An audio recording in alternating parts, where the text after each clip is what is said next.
Good evening साथियों, मैं are के शर्मा एसएसटी वाला के इस यूट्यूब चैनल पर आपका स्वागत अभिनंदन करता हूं।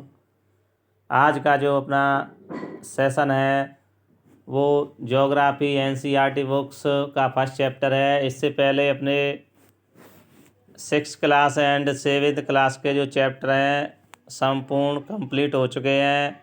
अगर आपको देखना है तो हमारी प्लेलिस्ट में जाके देख सकते हैं।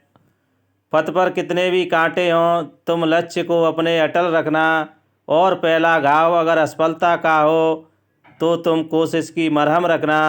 साथियों, अपने एम लक्ष्य को ध्यान में रखना चाहिए। कितनी भी परेशानियां हैं वो एक तरह कांटे की तरह हैं।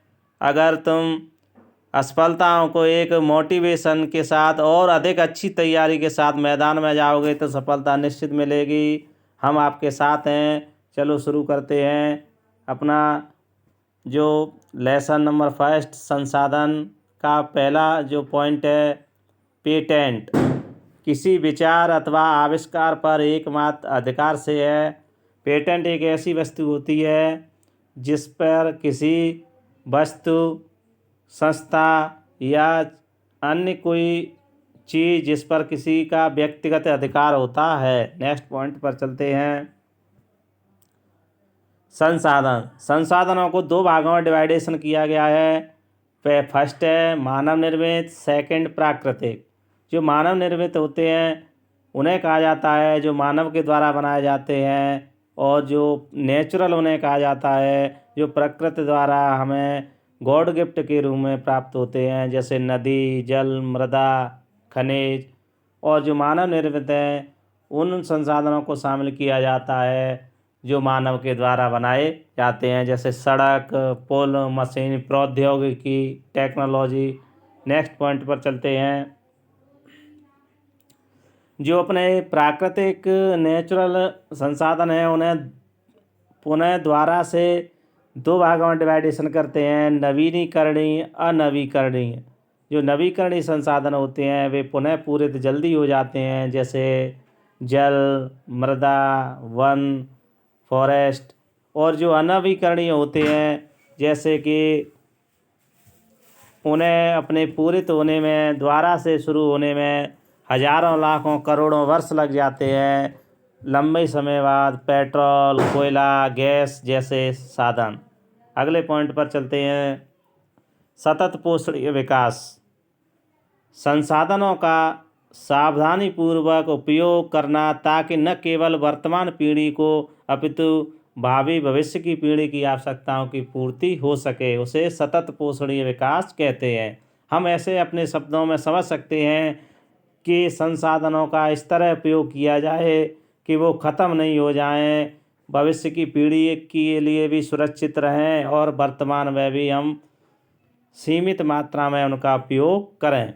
नेक्स्ट पॉइंट पर चलते हैं। अपना जो सेकंड चैप्टर है, भूमि, मृदा, जल, प्राकृत, वनस्पति और वन्य जीवन संसाधन।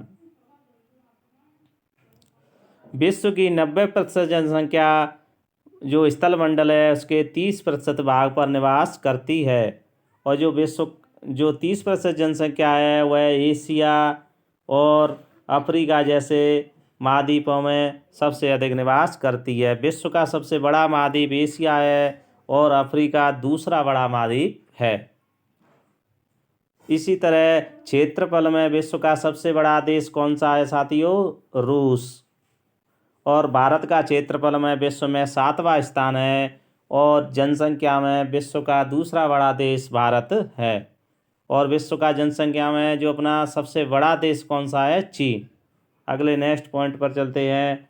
मृदा संरक्षण के जो उपाय हैं उनमें मल्च बनाना उसे कहते हैं जो खेतों के बीच में खाली ज़मीन होती है उस पर घास या प्रवाल द्वारा ढक दिया जाता है, जिससे कि उसी आर्द्रता मिट्टी की बनी रहती है और मिट्टी का कटाव नहीं होता है। इसी प्रकार समुच्च रेखीय जुताई, वेदिका, रक्षक मेखलाएँ, समुच्च रेखीय जुताई की जाती है, इससे मिट्टी की कटाई नहीं हो। और मच्छक मेखलाओं में वृक्ष एक कतार से लगाए जाते हैं, जैसे आप ऐसे समझ सकते हैं ये अपने खेत की दीवार है और इस पर इस तरह वृक्ष लाइन से लगाए जाते हैं जिससे मिट्टी की कटाव को रोककर मृदा संरक्षण किया जा सके। अगले पॉइंट पर चलते हैं। जल। भूपृष्ठ का 3/4 भाग जल है, अर्थात पृथ्वी पर जल है, इसलिए पृथ्वी को जल ग्रह भी कहा जाता है। और जितना भी भूपृष्ठ पर जल उपलब्ध है उसका जो आलावड़ जल है, जो नमकीन जल नहीं है, वह 2.7% है। और जितना भी 2.7% है उसका 70% भाग बर्फ और हिमानियों के रूप में जमा हुआ है। हिमानी आपको पता ही होगा, ये उत्तरी और दक्षिणी गोलार्ध में जो बर्फ़ जमी रहती है उसे हिमानी कहा जाता है। अगले पॉइंट पर चलते हैं।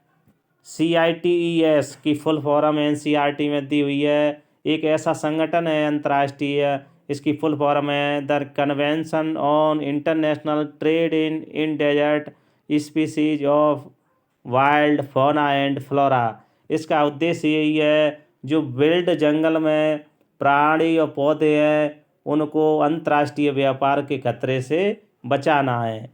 अगले पॉइंट पर चलते हैं। हम यहाँ पर उतनी ही चर्चा करेंगे जितना NCERT बुक्स में दिया है, ज़्यादा नहीं करेंगे। अगले कृषि एग्रीकल्चर आप जानते ही हो, खेती को कहा जाता है। इसमें 3 आर्थिक क्रियाएं होती हैं, प्राथमिक क्रिया, द्वितीयक क्षेत्र और तृतीयक क्षेत्र, फर्स्ट सेकंड थर्ड। प्राथमिक क्रियाएं वे होती हैं जो सीधे हमें प्रकृति से मिलती हैं। कृषि, मछली, संग्रहण आप जानते हो, जंगलों से जड़ी बूटियाँ, फल, मेवा इकट्ठी करना। पशु उत्पाद, पशुओं से दूध, मांस आदि मिलना। जो द्वितीय क्रियाएं होती हैं उन्हें विनिर्माण के क्षेत्र से संबंधित हैं, जैसे इस्पात, डबल रोटी बनाना, कपड़ा बुनना। जैसे आप इसे एग्जाम्पल से समझ सकते हैं, जैसे गन्ना है। गन्ना क्या है? प्राथमिक क्रिया है, कृषि है। और गन्ने को जब रस निकाल के इससे चीनी बनाई जाती है तो यह द्वितीय क्रिया हो गई पहली से। इसी प्रकार और जो पहली और दूसरी जो क्षेत्र हैं उनमें सहायता करते हैं, जैसे बैंक, बीमा, यातायात सेवा, व्यापार, यह तृतीय क्षेत्र माना जाता है। अगले नेक्स्ट पॉइंट पर चलते हैं। कल्चर। एग्रीकल्चर माने कृषि होता है। और जो NCERT बुक्स में 8th क्लास में यही दिए गए हैं। सेरीकल्चर रेशम कीट पालन को कहा जाता है। पिसीकल्चर मत्स्य पालन, अर्थात मछली जो पालन किया जाता है उसे मत्स्य पालन कहते हैं। विटीकल्चर आप जानते ही हो, द्राक्षा अर्थात अंगूर की खेती को विटीकल्चर कहा जाता है। हॉर्टिकल्चर उद्यान की कृषि को कहा जाता है। इसमें फल, सब्जियां आदि की खेती की जाती है। अगले नेक्स्ट बिंदु पर चलते हैं। स्थानांतरण कृषि। ये बहुत ही महत्वपूर्ण प्रश्न है साथियों, यह ज़्यादातर एग्जाम पूछा जाता है, अच्छी तरह ध्यान से समझना। इसे कर्तन एवं दहन भी कृषि पद्धति भी बोला जाता है। कर्तन माने काटना, दहन माने जलाना, अर्थात काटने जलाने वाली कृषि भी कहा जाता है। इसे विभिन्न देशों में विभिन्न नामों से जाना जाता है, अलग अलग टाइप्स नामों से। जैसे उत्तर पूर्वी जो अपना भारत है वहाँ पर इसे झूमिंग, मैक्सिको में मिल्पा, ब्राज़ील में रोका और मलेशिया में लद्दांग के नाम से जाना जाता है। अब हम समझते हैं स्थानांतरण कृषि होती क्या है। जब जंगलों में निवास करने वाले आदिम जन जंगलों को काट के उनमें आग लगा देते हैं तो जंगल जल जाते हैं और वहाँ पर राख बन जाती है। और राख में जब वे बीज छिटक कर बो देते हैं, बरसात के पानी से थोड़ा बहुत फसल हो जाती है। इस तरह वो 3-4 साल लगातार कृषि करते हैं। उसके बाद वह ज़मीन अनउपजाऊ हो जाती है तो वे किसी दूसरी जगह पर जंगलों काट कर उनमें आग लगाकर इसी प्रक्रिया को दोबारा दोहराते हैं, तो उसे स्थानांतरण कृषि कहा जाता है। आशा है आप समझ गए होंगे। नेक्स्ट पॉइंट पर चलते हैं। मुख्य फसलें खाद्यान्न फसलें उन्हें कहते हैं जो अनाज होते हैं मनुष्यों द्वारा खाने के काम आती हैं, जैसे गेहूँ है, चावल, मक्का, दालें, बाजरा, ज्वार, जौ। जो रेशेदार फसलें होती हैं जैसे जूट, कपास। जूट को पटसन भी कहा जाता है और पटसन को सुनहरा रेशा भी कहा जाता है। और जो पेय फसलें हैं ये पेय पदार्थ के रूप में काम में आती हैं, जैसे चाय, कहवा, कॉफ़ी। अगले नेक्स्ट पॉइंट पर चलते हैं। मक्का। मक्का को कॉर्न भी कहा जाता है और पटसन को सुनहरा रेशा। साथियों, जो अपना NCERT बुक्स में जितने भी 1 से लेकर 3rd तक चैप्टर थे, जितने भी क्वेश्चन बनते थे, मुख्य बिंदु बनते थे, यहाँ पर मेंशन किया गया। अगर आपकी समझ में नहीं आया है, कोई बिंदु रह गया हो, आपके समझ से बाहर हो, तो कमेंट बॉक्स में ज़रूर लिखना। आपको समझाने की पूरी कोशिश करूँगा। अगर यह PDF आपको चाहिए तो हमारे टेलीग्राम चैनल पर जाके प्राप्त कर सकते हैं। अगले दिन मिलते हैं नेक्स्ट वीडियो के साथ। धन्यवाद।